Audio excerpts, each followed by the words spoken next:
Hi, my name's Jake Giles and welcome to the series of videos presenting the findings of the Resilient EP project. The Resilient EP project aims to bridge the gap between data and practice through three main focuses. Assisting farmers in making informed decisions from data generated from soil moisture probes, soil analyses, paddock mapping and yield potential and climate models. Developing user-friendly applications for accessing and interpreting data, and testing innovative practices at focus paddocks.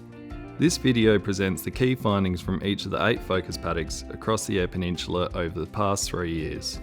The first of the 8 focus paddocks is located at Pinkawillany, on a property west of Kimber in the low rainfall zone on red loam soils. This site showed the value of stored soil moisture over the 3 years of the project. The Pinkawillany validation site displayed the value of stored soil moisture following significant out-of-season rainfall. This resulted in 4 tonne per hectare yield estimates, which may fuel grower optimism leading into the 2022 season. The yield profit report from June 2022 displayed the significant decrease in yield potential when frost and heat were taken into account. These risks, well known by the grower, are mitigated by a relatively low input mixed enterprise. The Kutra site is east of Kyne in the low rainfall zone on dune swale soils.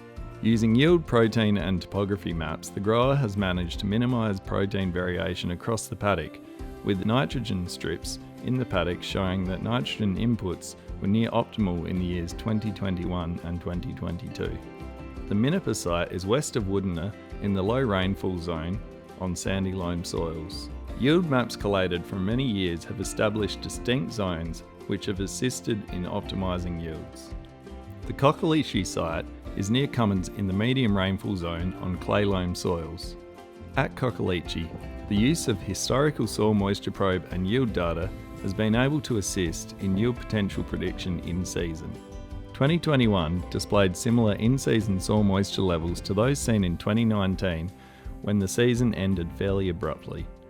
It was therefore assumed that, even with a poor finish, yields would be similar to 2019, which were average. As predicted, final yields were similar to 2019.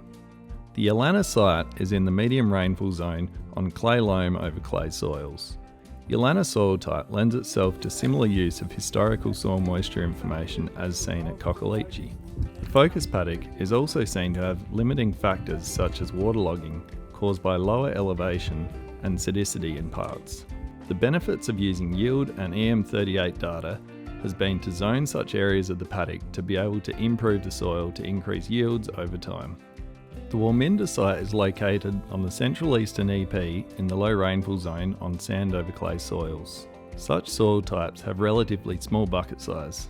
At in-crop discussion groups, it was discovered how growers combat unpredictable rainfall patterns on poor soil types. An emphasis was put on the importance of a legume in the rotation and small but regular N applications when required. The Wangari site is on the lower EP in the medium rainfall zone on gravel loam over clay soil. Whilst in completely different rainfall zones and soil type, they tell a similar story to Warminda. In a higher rainfall zone, growers can mitigate the risk of missing out by utilising later than usual N applications to their benefit when they will have more idea of the season's outcome. Soil moisture probes can assist in this decision-making process. The Lock site is in central EP in the medium rainfall zone with sandy loam soils. Similarly but different, the Port Kenny focus paddock is on the west coast of the EP in the medium rainfall zone on calcareous red loam soils. At both of these paddocks, high soil moisture, as can be indicated by a functional soil moisture probe, will give an increased chance of higher yield potential. This is a helpful tool when finding the benchmark or what is possible in any given season, and gives a grower the opportunity to act accordingly. While other ways, such as using your eyes, previous experiences, and knowledge of rainfall to develop the use of probes and establishing yield potential can be a useful way to define your thinking. For more detail or information on the project, go to the Eyre EP website.